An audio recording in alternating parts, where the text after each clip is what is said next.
Nzambe akeli biso na mokili, même le médecin, bah ignorera comment et ça la marque liquide et se transformer en moutou. Ça c'est très important. Donc pour montrer que les médecins sont limités à comprendre beaucoup de choses. La création de l'homme. Même les médecins sont tous les alaka lito yé na gauche, lito na droite. Qu'est-ce qui se passe? Donc bah yé bakate. On a penza tenzamba zaka kanzambe ya solo. Comment comprendre d'araba? Nzamba Kelly, exemple maman Marlène. Nyon soza spirituel azo tia usuki na mutu. C'est très important. Les lotos au monde même batu pour basala mutu mabe. Kaka ne lamba obolata naka na sola mutu ki ameni lamba no quelque part basali mabe. Ça on le sait. Kaka na mutu. Mais on a sikoyo suki no mayele no nyon so makamu no nyon so za na suki. Exemple, je vais donner un exemple. Je parle des tableaux na zolo bate ba synthétique. Ba synthétique et ça normal na manili ya poto ça ba plastique. C'est comme on peut utiliser ba laine ou sali pe ba mèche na. Ça ma bête. Donc c'est vraiment spirituel, très très capital. L'esprit est dans basuki na biso poto ko likolote nzamba zo organe tata na ngai yango basali la ngai ngala ko ya likolote. Et qu'est-ce qui arrive maintenant pour un moteur de saler la basuki une conséquence c'est ça. Bah conséquence c'est ça papa comme ma esprit yo moko la esprit ya mutu. Yango moni le non na sali constant et c'est vrai la plupart ba filles congolaises surtout ba comme ba lele. Il y a aussi des femmes mariées. Na sali constat, bakoma balele. Oh, bakoma balele pona basuki otocha. Mais ce sont des esprits zo kotati. Zo ko attirer. Mais yo soko za grand samba sunga maman Marlène, ça dépend ça pas ba misu bazana ba femme de nuit. Ba misu bazo comme na ba problème ya ko bota ba myome wana pe. Tout ça des conséquences. Oui, myome ezaki ndokiti. O ba lobi myome fibrone, c'est comme une betterave, c'est la sorcellerie. Azo boma bana ndé na libu. Marlène a présenté comme prophétesse, donc tout ça la liaison à prophétie, tout ça. Et au bas de l'eau, on a Covid, nous avons la et la guerre. Maintenant, on a Covid, guerre, mais message, et là, on est minimum qui va en apport. Derrière tout événement, il y a un esprit. Aspika la on nous avons à propos il y a Covid, on a fait une petite discussion avec Maramosala. Si guerre, pourquoi guerre haïtienne et ça? Nzambe dans la question après guerre à Ukraine et Russie et l'événement ni sous mondial est remarqué l'existence de la vérité chante enfant, toute la foule suit son essor, la vérité en écho résonne, avec Miguel Niema tout se donne.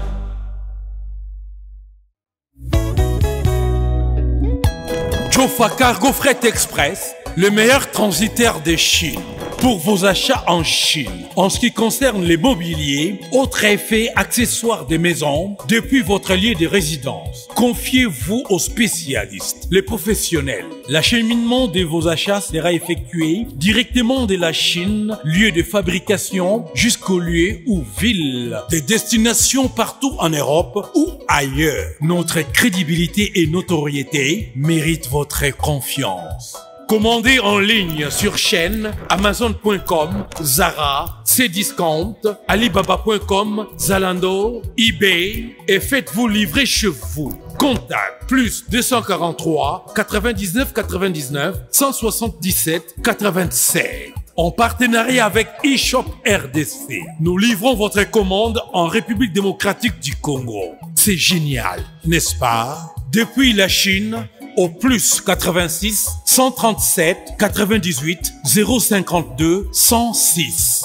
Et depuis la France, au plus 33 6 15 90 34 92. Jofa Cargo Fret Express, Guangzhou, Chine. Le meilleur transitaire de la Chine. Ndeko yaka ko passer commande na yo, mpe ozoba produit au CPLA. Yaboye ezalate. Jofa Cargo Fret Express, le pionnier, le meilleur transitaire de la Chine. Qui dit mieux? Tosololango, tosololango, tosololango. Voilà, ça rime un peu. Tosololango, tosololango. Bienvenue dans cette émission analyse intitulée Tosololango. Ici, nous parlons de toutes les actualités qui sont sur la toile. quand on dit actualité, c'est-à-dire sur tout le sujet, hein, tout sur la actualité musicale, tout sur la art, tout sur la politique, tout sur la religion, tout sur les faits sociaux. En tout cas, nyonso oyo ezali ko entourer société na biso oyo ezo sala actualité, ezo lobama mikolo mingi. Alors dans cette émission, à part au cœur de vérité, oh toza nango déjà, mais mi genyema papa ngeli ngana benga tababoule belé, c'est-à-dire boule lisusu abino malé kasanga photos concept mususu to so lango qui n'a rien à voir avec au cœur de vérité. Donc bon, vous avez déjà l'habitude on a biso à to so lango. Et notre solango dans nous a toujours accompagné penaba nazanga moto nous a toujours na confrère nanga soit Yolo Concept qui n'est pas avec nous aujourd'hui, soit Urbano qui est là avec nous, à qui j'ai dit bonsoir Urbano, bienvenue dans cette émission. Bonsoir tout solango avec Marlène Kassang. Vraiment Urbano, merci beaucoup. Alors une émission à tout solango lelo tous allez inviter mon spécial à Urbano. Yazali Aza prophétesse. C'est pas tous les jours que tout le monde a prophétesse na plateau, tout na banzela, boisa moi rare.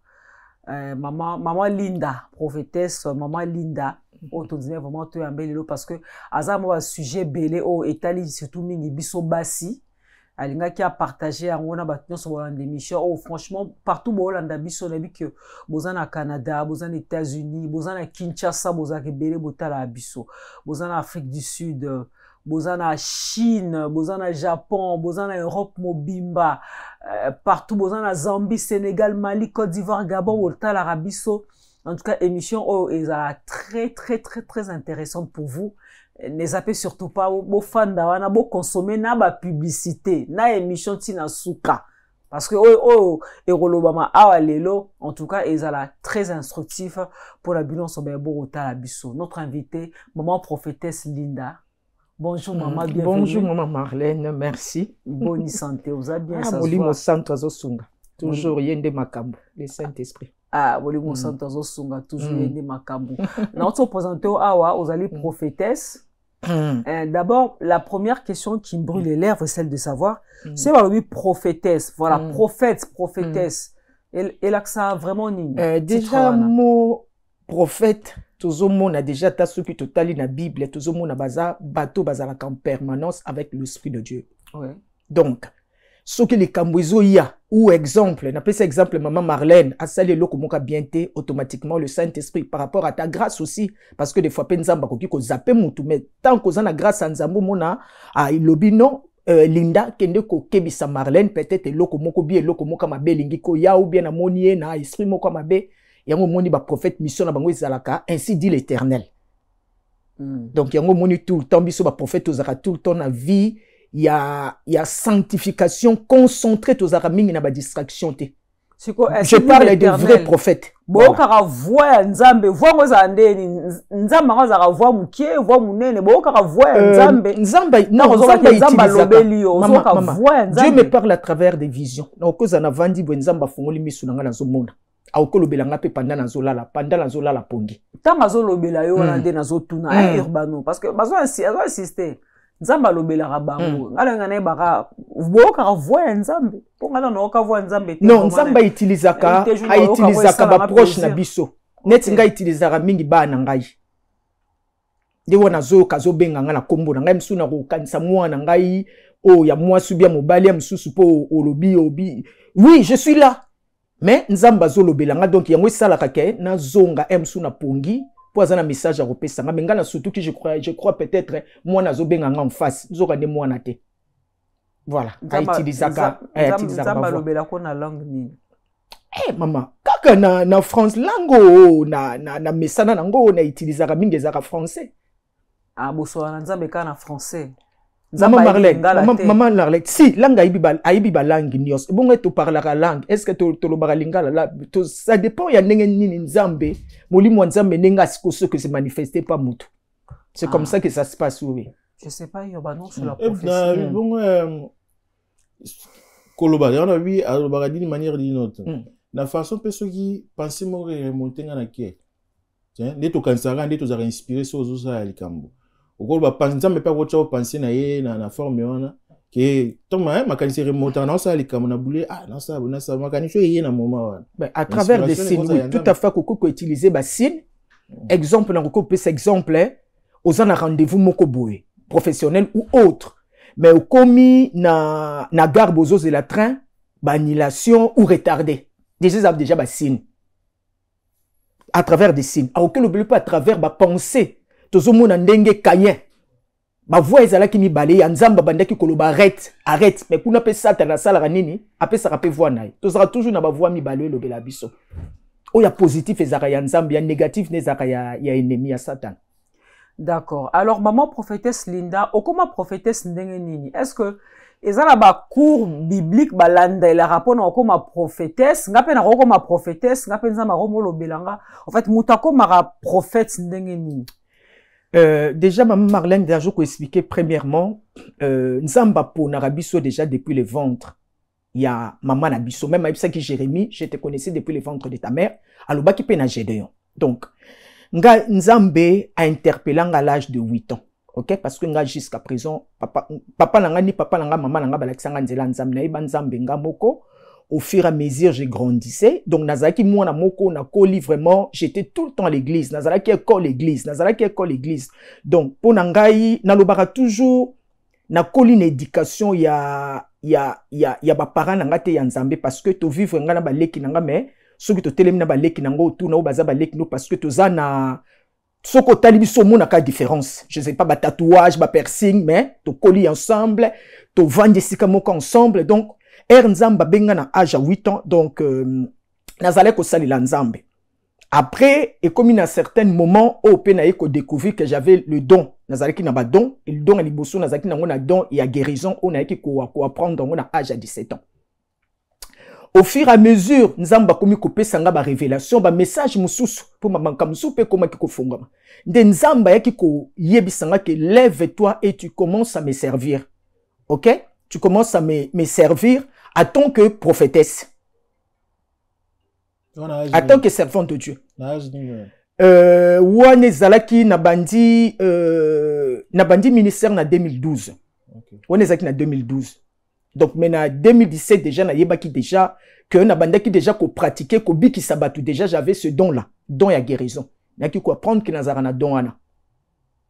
Voilà. Et puis, Nzamba yebi singa bongo na salinini, raison pour laquelle na créé qui ministère en 2012. Voilà. Donc, là, comme on a expliqué, na n'gine expliqué le maman Marlène, forcément, pour okoma musali na Nzambe, il faut qu'ako kota, et nabi ke bat bako contredire, ou ba olanda biso, okota cours ya théologie, non. C'est l'Esprit de Dieu qui enseigne la parole de Dieu. Comme apôtre Paul dit, je l'ai appris, pas en provenance de l'homme, mais par l'Esprit de Jésus-Christ que j'ai appris la parole de Dieu, pas de l'homme. Donc c'est le Saint-Esprit qui enseigne. Ngana banda qui théologie, excusez-moi, hein, na kozala un peu ezate kenaza moi ma pékin. Na banda qui théologie, ngamoko selon Nzamba lobela ki kate mais na kei natali mutango zo ko enseigner nga mafuta ezate. C'est un pasteur hein, mais mafuta ezate, un vrai païen, pourquoi rester là? Tandis que j'ai des révélations. Oui, onction athée. Onction athée. Il avait rien.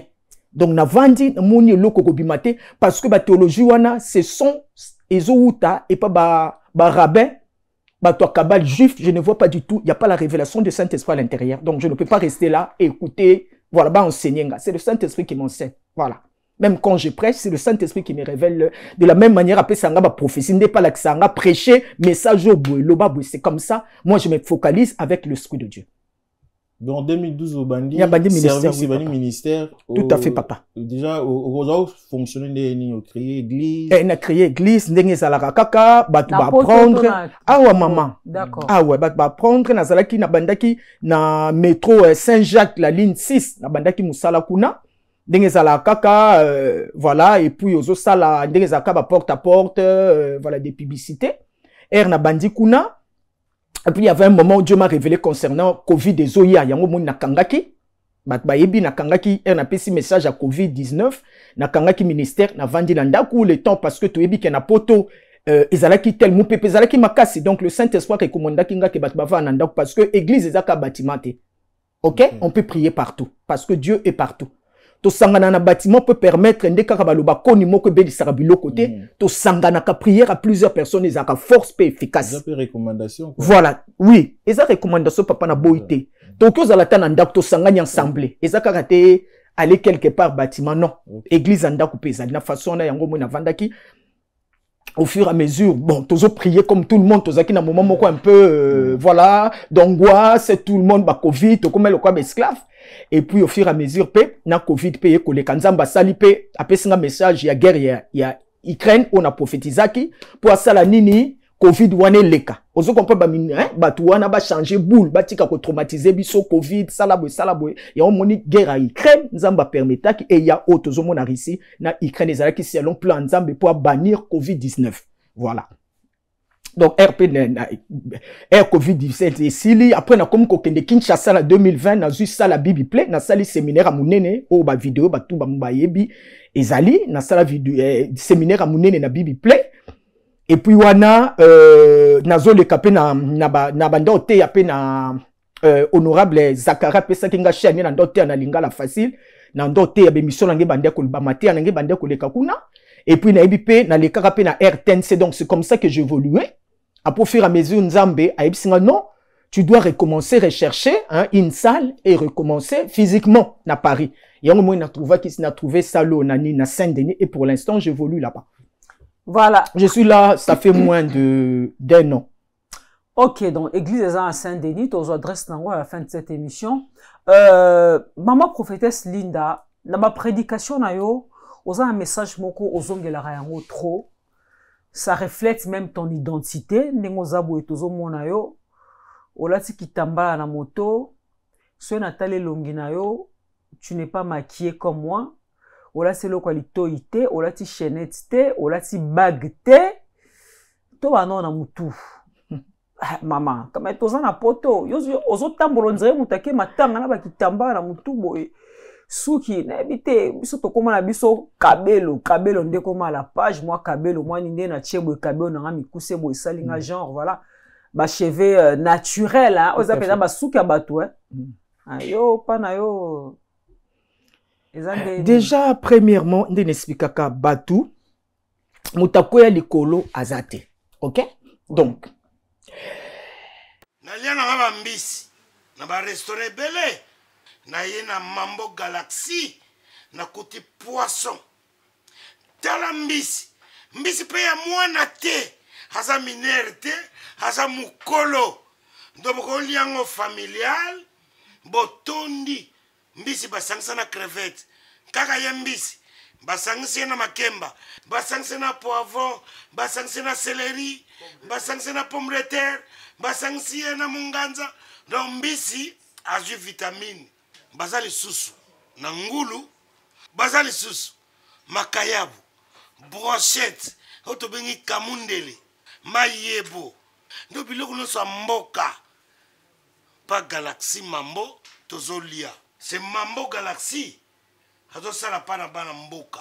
Yango wana Congolais pona esiko yokolela or que ba Congolais to yebani.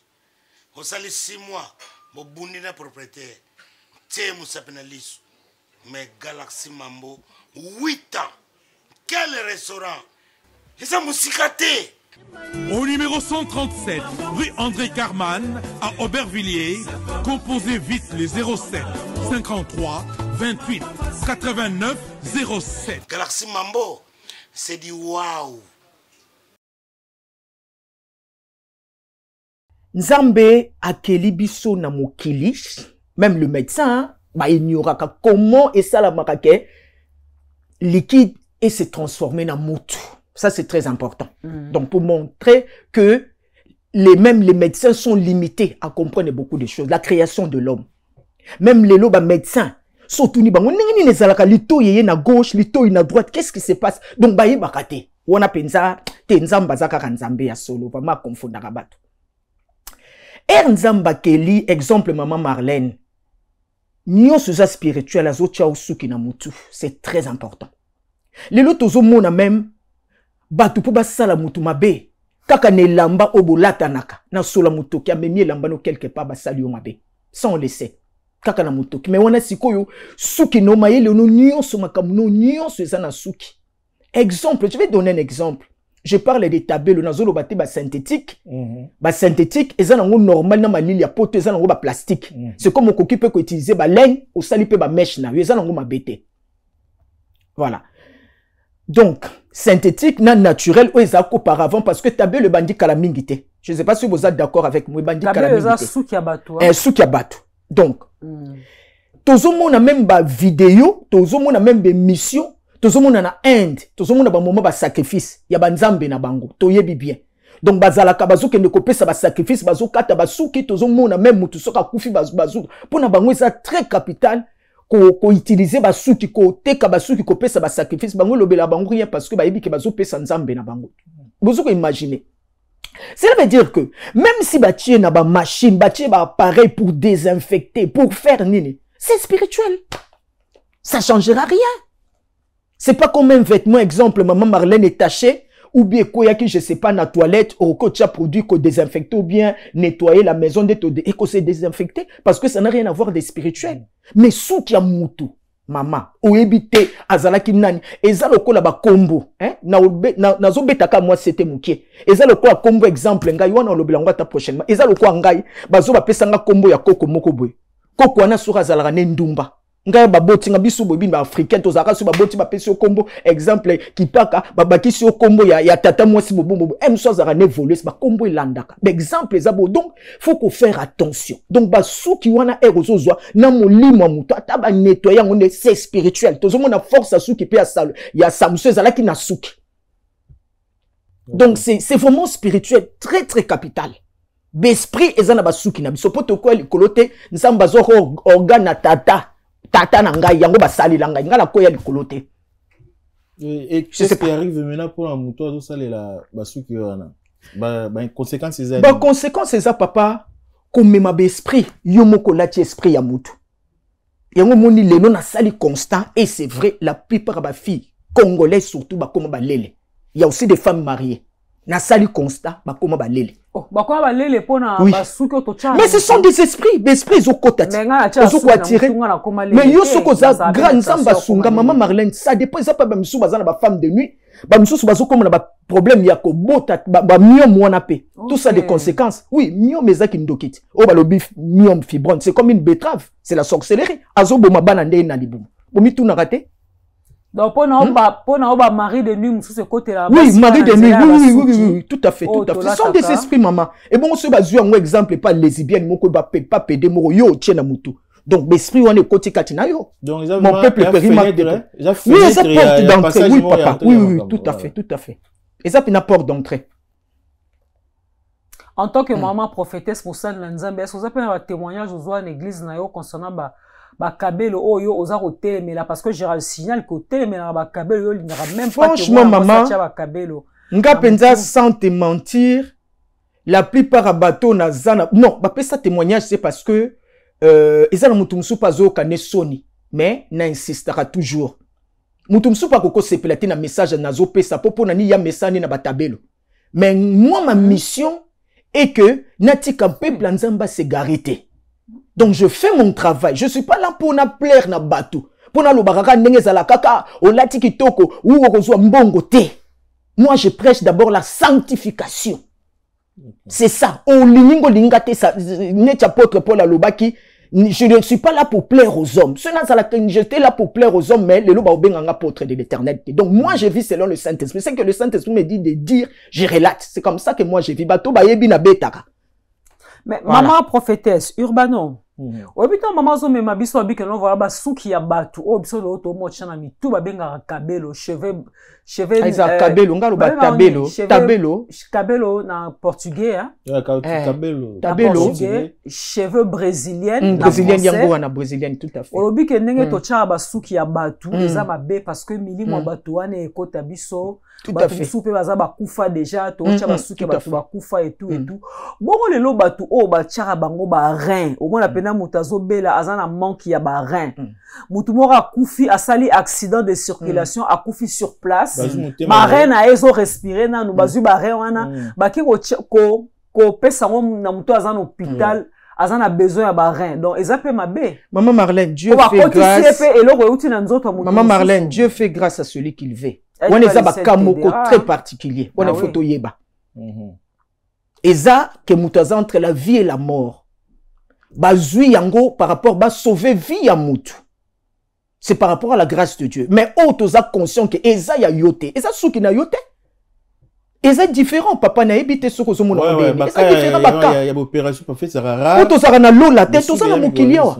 Makamsu to salaka ndena lobike na poto moi c'est mobile bazo obligé ko sala biso bas to salaka. Mais na Afrique ça selon la parole les a bien été. Mais par rapport à circonstances, il y a beaucoup donc to quoi les coloté. Ouais des akamoko très capital. Ata makila nde bazaka mutu azana problème makila. C'est tout à fait normal. OK. Ndenge kina 100% ça quoi na zone cimetière. Ndenge ina parce que to ben to bi prophétesse, maman là la présenté comme prophétesse donc ba tout ba ça la liaison à prophétie tout ça. Et au lobaki lo moko pour la Covid, nzamba lobela kiyo et ba guerre. Mon temps to ba Covid to yebi. Guerre to yebi mais message et là on est mima qui va en po derrière tout événement il y a un esprit. Aspika la oni nzambe vima à propos il y a Covid on a fait na oni petite tika la biso na nzoto makambo sala. Ti guerre pourquoi guerre wa Ukraine et ça Covid déjà il faut qu'on y ait tout ce que Dieu fait est toujours bon. OK? Donc Covid, il faut qu'on y ait tous dans le monde, on a expliqué déjà, il y a des décideurs qui sont là. Tout le monde va vendre au bas de décision, surtout par rapport à l'évolution, il y a une natalité, il y a population. Tout le monde va s'engager, population a naître tout le jour. Donc, comme on a contrôler bisoté dans le monde, il faut qu'on y ait une formation. Contrôler bisoté. Bon. Ndenge balobaka nzambe satana nzambe basolaka wana petit na ye yango mona atinda ki ye kende pa Job kende pa donc nzamba solaka yango moni nani comment il s'appelle Saoul akomi ko kende po azana nouvelle à Samuel ta komi ko kende ko consulter banganga nzamba lobaki petit satana le cahier c'est comme ça pour azalaki na désobéissance c'est comme ça que ça se passe donc nzambe na satana wana petit na ye et wana pire donc décider la Bible parle que nous sommes dans ce monde et ce monde est sous la puissance du diable. Donc, Dieu a permis certaines choses par rapport à ma bé et les cas qui peinent dans le monde. Tout ce monde a des monde des autres qui évolué. Tout ce monde a makambo ebele. Dieu va décider on a pu vendre qui pour nous éliminer, va créer, il faut tout et bloc va créer Kango. Mais Dieu a permis aussi pourquoi tout ce monde a Sodome et Gomorrhe a épargnera toujours yaye. C'est comme ça que ça se passe. Et ça la mutu tout. Et ça la ngana ibisaka batuke même Kofi Olomide azarana grâce à Nzambe peut-être bat baye bien mutu. Dieu fait grâce à celui qui le veut. N'habite papa.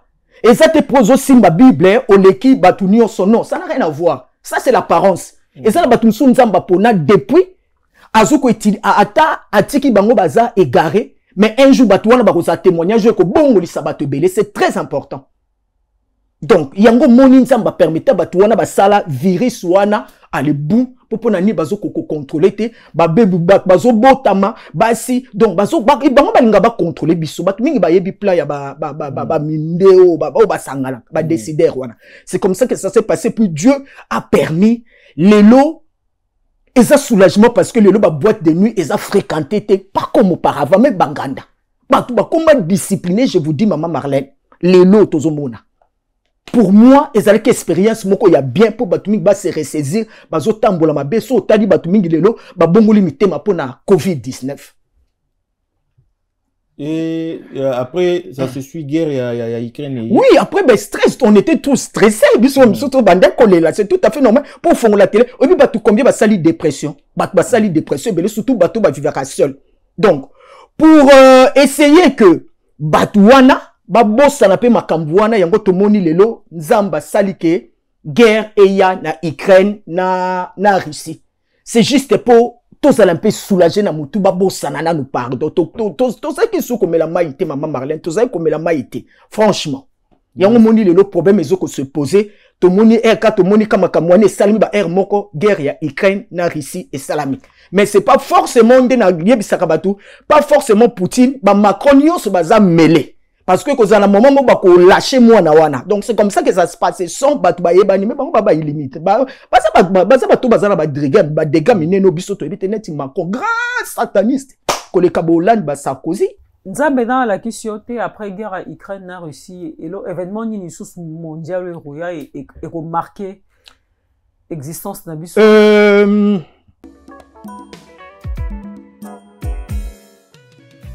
ON Multiservice, organisation Ngozulu, avec l'artiste peintre Gozen Matuidi. Pour vos services de décoration intérieure et bricolage, tous travaux de peinture, papier peint, enduit, parquet, carrelage, électricité, plomberie, montage de meubles de cuisine et plateaux télévisés, contactez Gozen Matuidi. Service designer, tableau de peinture, portrait, création de logotypes personnalisés, service sérigraphie et autres. Un seul contact. Les 07 58 58 10 72. Le travail professionnel dans le strict respect des règles de l'art. Avec l'artiste peintre Gozen Matuidi, le pro.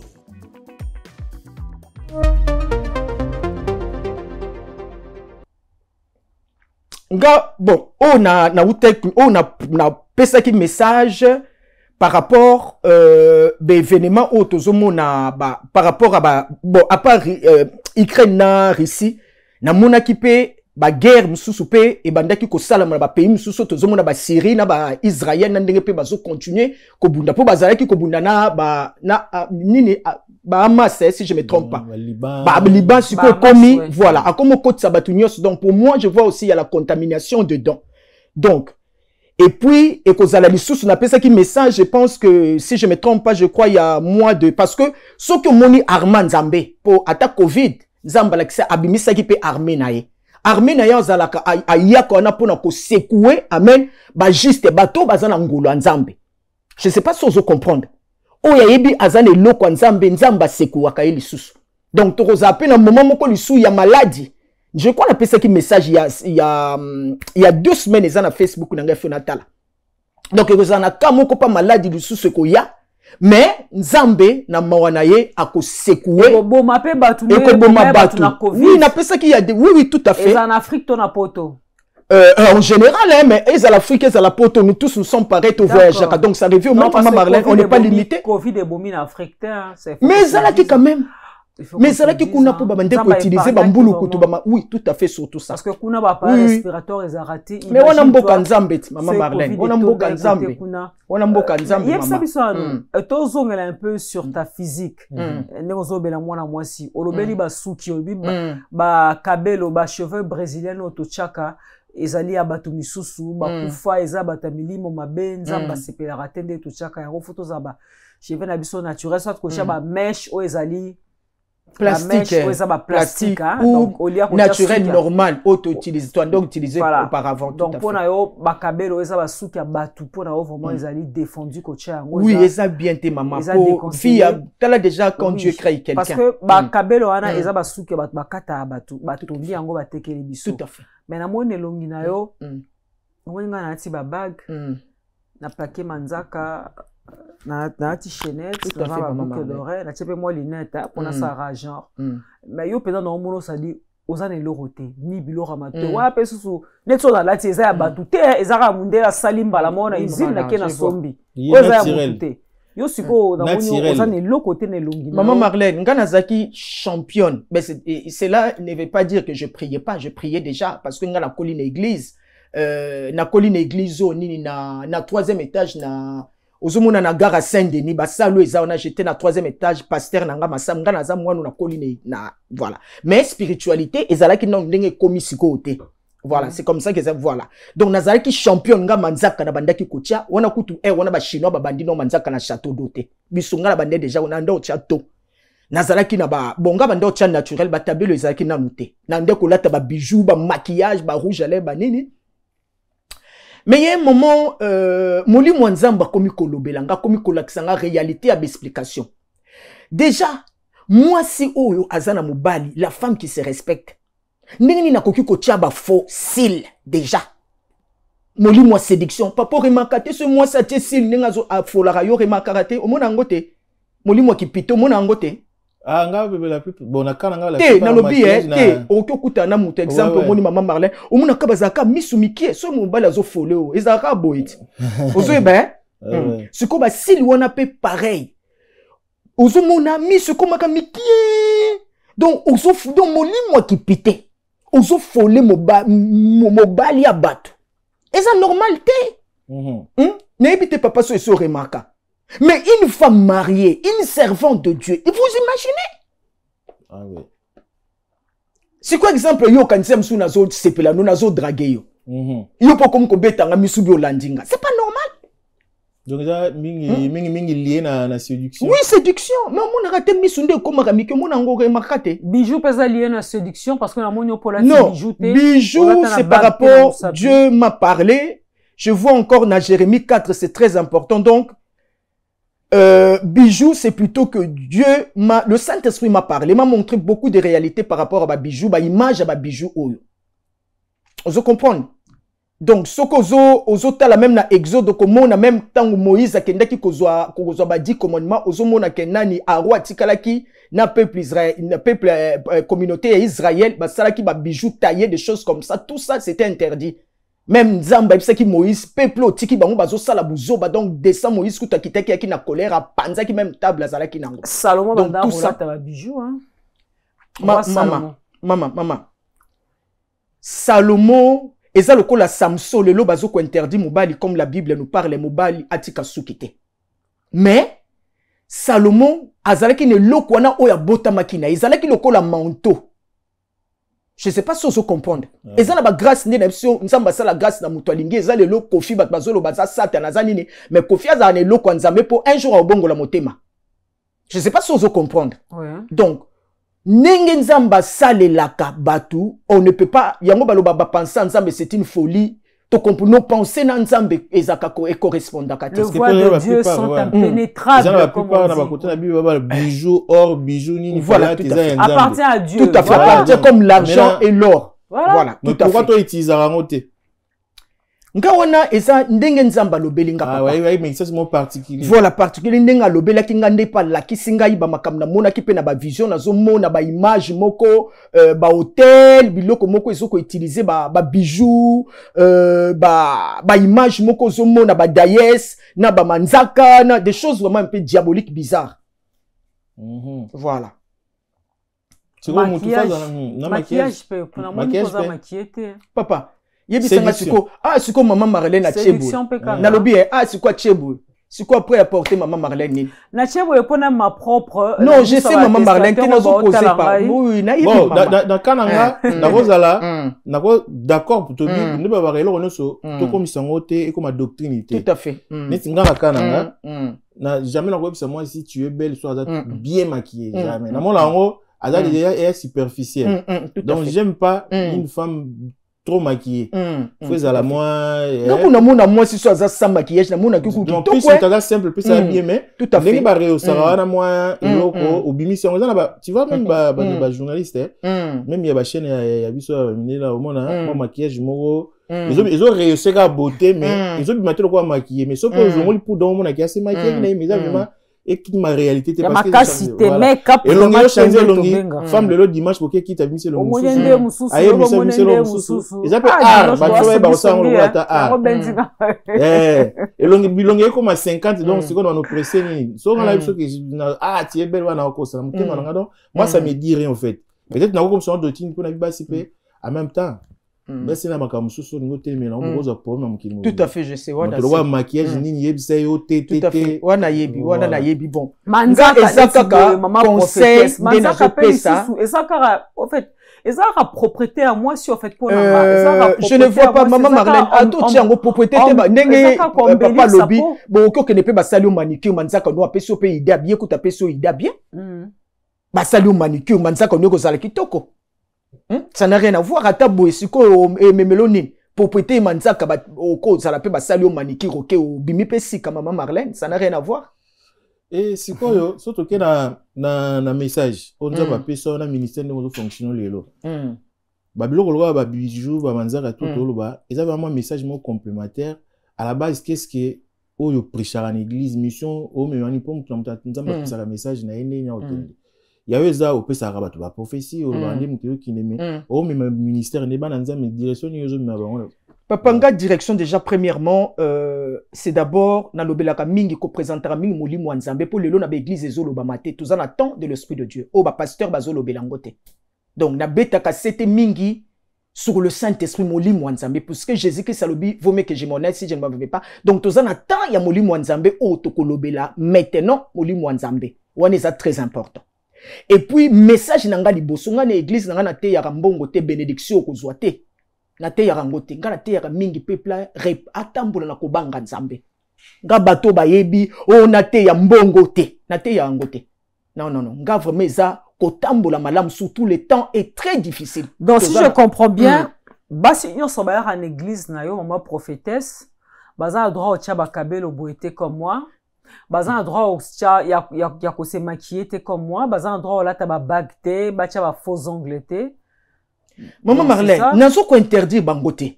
Moi je fais que prêcher, apprendre ou à laisser. J'exige personne, peut-être so boso comprendre. Nga nazo pe sa révélation, ndenge na pe sa ba prophétie, ndenge pe na pe sa ba révélation, ndenge baloba mon peuple périt manque de connaissances. Moi je fais que relater ce que Dieu me parle et me montre. Je n'exige pas quelqu'un maman Marlène. Ma beni nezali na mwasi oyo a plaqué manzaka. Ya suki olobi oyo to tia ba suki ba tubakufa. Bon, d'accord.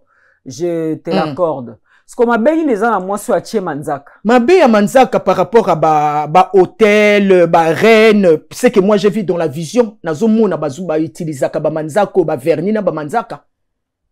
Présence, il y a démon, il y a démon. Nazomo na bango bazoko utiliser ba Manzaka.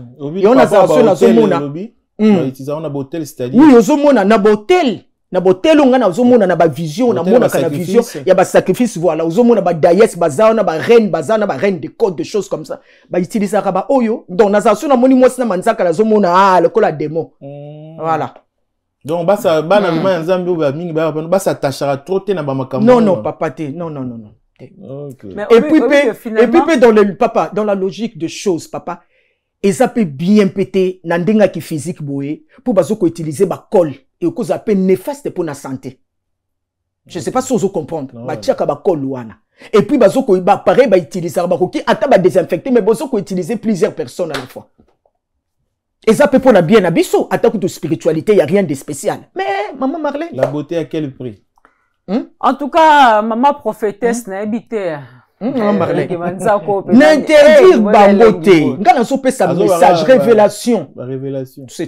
Mais n'exiger bangote. Apprendre où à laisser maman. Apprendre où à laisser. Voilà. Donc yo pena pona o kabelo jamais na souki. Jamais. Natika la pe ko tiate. Bijou ola taraté même ataso OK fête. Té. Ola ta ba bijou té na la taraté. Et puis nga pe ba fête na kendaraté c'est na kendaraté à part mariage. Na ko maman na za mosakoli.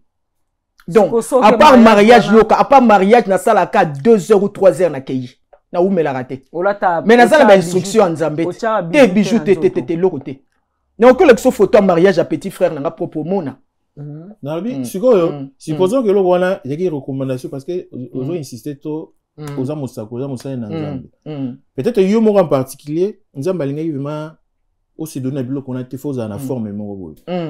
Je pense qu'ils ont pété qu'ils allaient mais là qui n'ango papa voilà. Donc après ce message je n'ai pas alors moi d'autres qui va tout va fixer comment on comme comment il y a comme kuna batara boyete ils ont pour na yo vraiment ça bien sûr étant que aux amenés aux ça et aux liboso plus tard bat ba Hollande malem ba ko adopter moi comportement moi maman za rappel boyete za rani mais ça au départ comme alors la fiction que il y a un message non bat ba non moi message n'engeza repentance c'est tout. OK voilà ozana bana excusez-moi oui intimité ya ba sipe ba prophète mi balena prophétesse moko moi na oza prophétesse qu'est-ce non sinon bi ba qu'est-ce qu'elle pense na ba interdit na yo ya kotia ba bijouter manzaka te ba trouvé au départ il pas zaka aboné tio ngabene nga pekaka donc voilà il faut alanda ba principe bon ezaka facilité mais ezaka nde ko enseigner mwana soko monem su mwana mso atie crayon allez oyebiso obi tu ne vois pas eza yango na bisaka ba maman toujours faut ba dialogue mingi na bana bango ça très important. Moi, je pense que message yango et là on peut différence ça yango azapi kalowa msusu bazara trop focus na comme le roi liboma.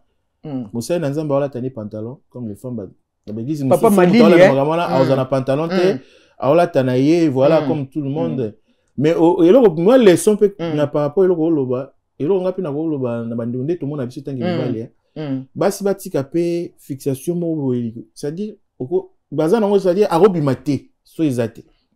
Et puis tabelo ça coûte cher à laisser bana ko sombela bana ta biloko ko lia, je suis désolé parce que dépenser 300 mais même ta basi ba komi na garde-robe ba kabelo. Oui na mona na yebi déjà ba fanda ezala cher mais beaucoup rappel ou mais na ngote donc faut changer donc fixation ça trop tout maquillage et dépenser no pe mbongo tout à fait au grand ndi molo bateke yo zaka kitoko so se maquiller et pourtant plus c'est simple plus c'est bon alingi au cap ça aussi ils allont penser malobité mais mobali so alingi au cap te omoni siko bana basaki lelo tobenga kilelo en tout cas kozala neti yo boye sans maquillage sans kabelo sans nini eza moi passi hein oui je sais wana yebi yango eza pena moi passi et puis sous viva na poto eza moi passi jeune fille azala boye surtout que toi na poto to là un peu rythme pe ya mindele tout à fait oui c'est le toza na lo la tête c'est normal maquillage du jour au jour maquillage ya sikezo bima ba crayon rarement face simple soko limayo pokoli crème ici.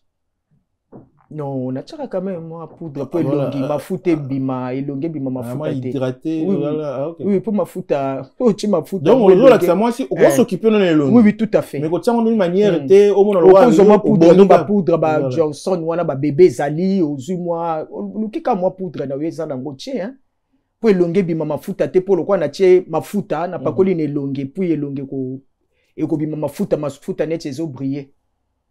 Ministère. Bon, maman prophétesse, on parlait de kabelo lobby, ba cheveux brésilien. So ineti ngana sombi yango eye na sambeli yango parce que mais et là on so bino bo sambela yango kaka un urbano. Cheveux brésilien na sombi na sambeli yango na pameli milimo nyoso mabeso keza na kata cheveux brésilien na kombo ya nzambo ngana sambela. Na sambe na pameli milimo wana. Et je peux le mettre sur ma tête. Maman Marlène, c'est un peu compliqué. Ouan, tout qui dans son bilamba, ça c'est autre chose. Fabricant ou bâtir dans magasin, c'est autre chose, Maman Marlène. Yo, olata bilamba tombola tena kina. Tombola. Olata tombola tena. Voilà, on a joué la révélation peut-être. Oui, tout à fait, on a joué la mais attends tombola. Oza na Maman Marlène, on est en dégue morote maman. Oza na mbongote. Oza na bezo osombelamba. Ba quand on est à Bakamusu Maman Marlène, ça n'a rien à voir. Non, écoute, ça dit soki neti. Ça n'a rien à voir. Oza mbongote, oza droit là telamba tombola. Tout le monde batuna kin souffrance ezali donc choix bilamba tombola wana pe. Bilamba tombola wana pe et rosa pe ya mutakufa. Azali pe na milimo mabe, milimo wana pe so ekota nzoto couture. Tabe te mama soki mutozo bota manzambe era créer yo azocha. Donc ça spirituel pouvoir. Oui. Oh. Et là on est sur nzoto quoi, ils ont pouvoir. Bon remarquer bato bazaka miso ateki musapio. Ah ouais, kala. Au mon importance hein. Au mon importance, o ya soko ezangi o mona ka ozana difficulté. Nyo son nzamba sala biso eza très très indispensable. Très. Moi je vous dis très très. Ya on elamba no lobaki ata parfait ka moi à cause de la raison. Taka elamba sologa ya nzoto no elamba. Bazongo ya bakati zaki kenga na tie parfait likolo elamba. Bazongo pe nganga. Na kati solo poto transpirer net bo na zolo ba na zo transpirer sko t-shirt na ngeza na kati muto azu yango amemi yango azuinga. Oui, tout est spirituel. Donc là que outi na lo moko ezali fort. So tu vient compléter le moment na lo moment ozali na lobi. Alobi ki mutako zwa pe loko asambeli yango. Alors message na bino pesa message ya ozoninga batu ba valeur à Saint-Esprit. Au moment il mutu il faut message donner quota parce que mutu na za fort déjà oza sir que mutu de soit dans eloko na ya osambeli yango. Message donner mezani ni précisément sur lingo fongola batu po batu ba Saint-Esprit na osame na ya mal Saint-Esprit on ndeni Saint-Esprit na otambo na Saint-Esprit on ndeni il faut expliquer. Il faut qu'on bah déjà que Bible Zolobabson à Genèse 1 que l'Esprit de Dieu se mouvait depuis le commencement. Dans Genèse 1 verset 2. Nazome maïsou peuple nzambe.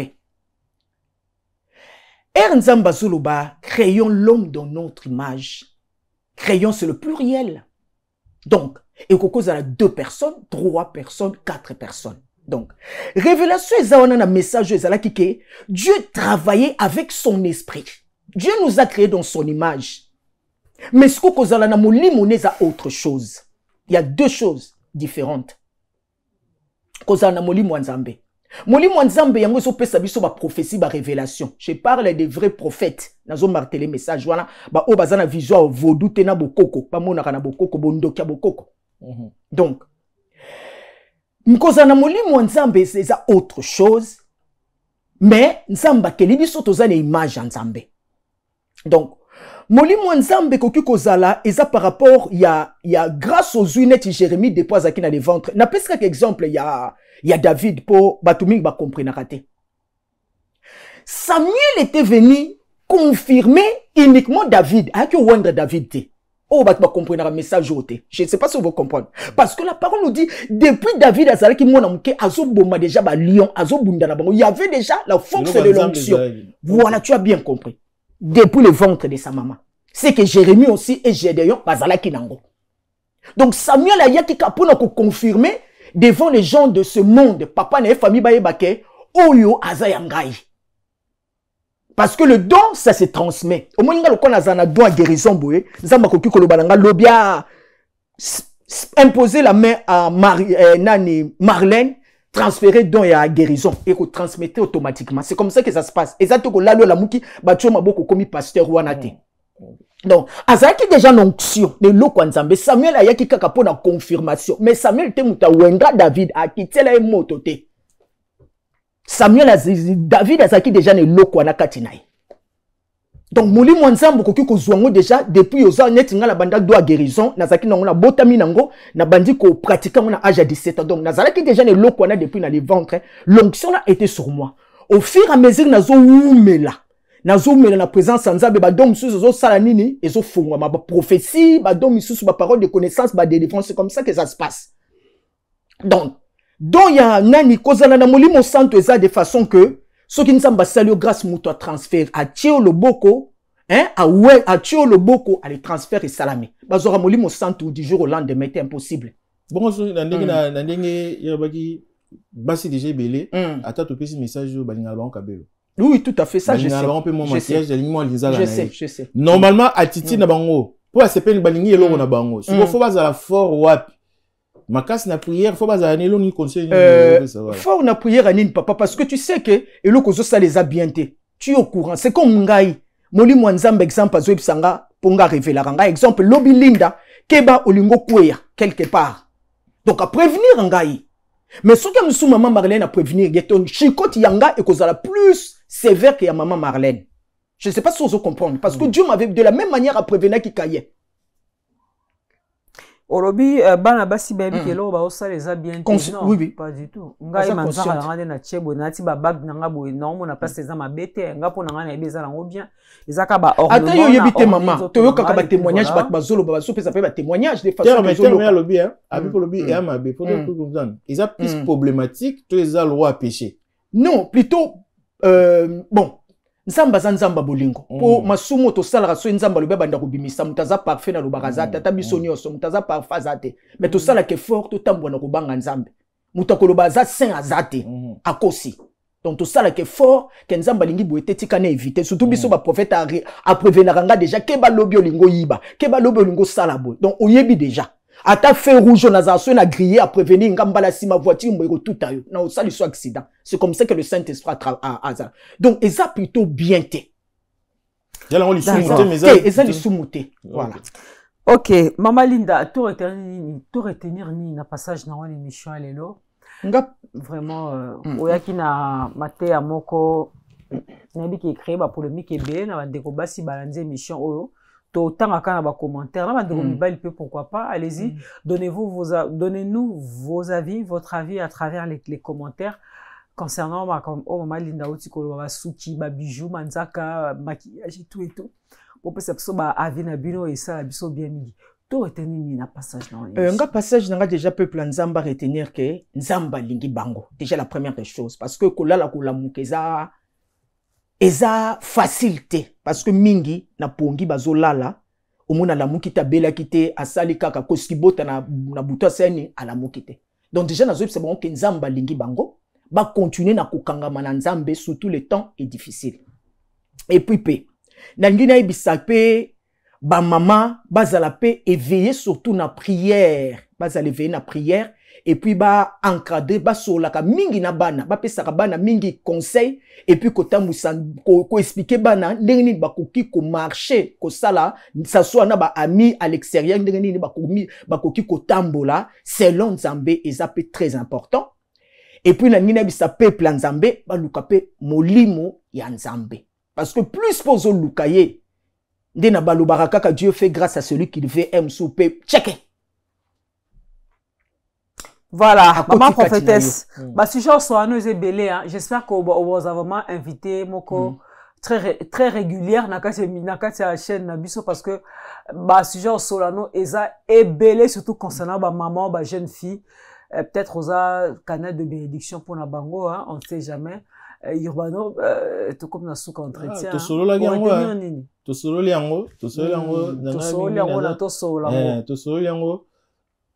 Bah interdiction peut-être nous sous mon là on est sur ba faut un peu de connaissances koye ko la pesa kama bete mais akaboli connaissance apesi pe loko nzamba yebisi nene bande ogaga ya basi et là on sous sotale lango mais pe ko mais pe ko lembisa pe mukete bo lembisi mukete za ba problème so mon ko za makasi na prière yo sambela ndone manene la maki yo ko sambela ngo pour ko sambela pe qui parle pe ngi mère alobi ya ma ba sainteté yo pe tano vie rani ko sambela la pour ça la prière nzamba yogi.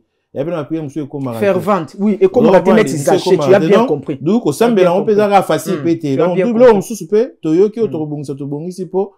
Faut voir bagarre que tu sais pas la bino makasi, même sans maquillage, tu les la bino bon. Donc, tu vas même sans maquillage.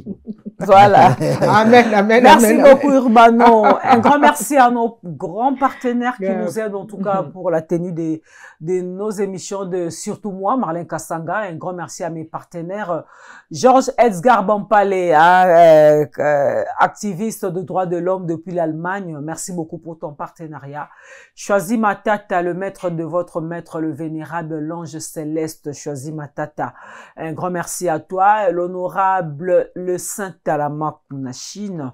Un grand merci à toi également. Bah, c'est comme dans ce entretien à Bisson. On se retrouve très prochainement. Na to solo lango. Soki li kamaro so les ali toya awa to solo liango. Mais to kuta na pe na cœur de vérité. Kuna sikoyo izala rapé match ndenge mususu. Voilà. Merci beaucoup Botali Bisso ce bosepe une émission oyo.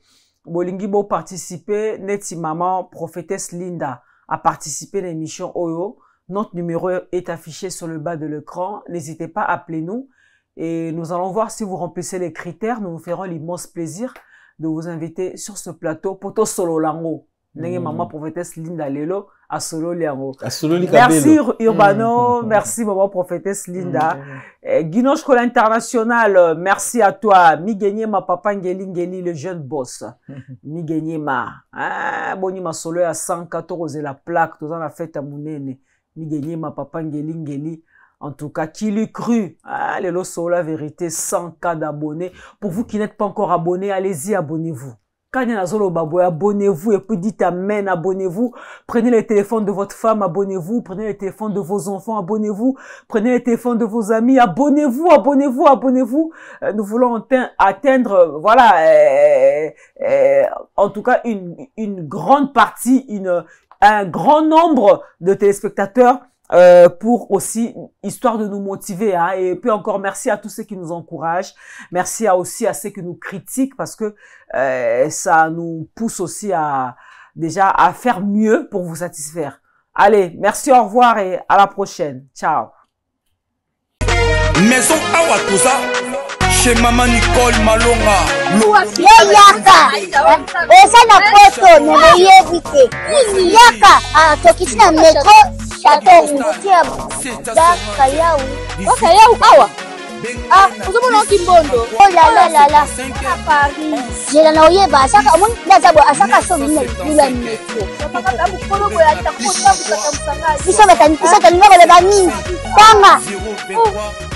awa toza awa nini awa toza awa yaka sikoni na place tokoti aza mwana mboka mama Nicole Malonga. Vous êtes devant Nicole Malonga awa toza, c'est-à-dire awa toza na magasin awa toza oboyokaka partout na monde. Nicole Malonga awa toza, maman awa toza devant vous. Toza na Château Rouge sur la rue Custine numéro 3. Awa naza na produit spécial, ba produit oyo elongolaka attache tozolobela makambo matampo ba mama ba bébé belé ba mama bazotambolaka na ba poudre na ba fond de teint. Nicole Malonga awa toza awa na Château Rouge na ye mpona kolongola batampo ba mama banduki ya ba mama oyo baza na besoin osala taille mpona kokitisa mamumu ba mama oyo baza na besoin ya kosala baforme kalingi azala na tolo monene alingi azala na nsima monene baanche monene mipende monene. Mama Nicole Malonga awa toza ndeka boyebi depuis 2007 nateka baproduit ya kogrossir bafait sein mollet hanche non yozomona te oyo eloko moto eloko evanisaka mabala eza mpona mibali ça grandit dimension elingi soko mona ekokikoti wana sino kopasuka nakotela nakobongisa ezotraite telema vraiment nga mona aza victime na meki yango oyo bazobenga ye na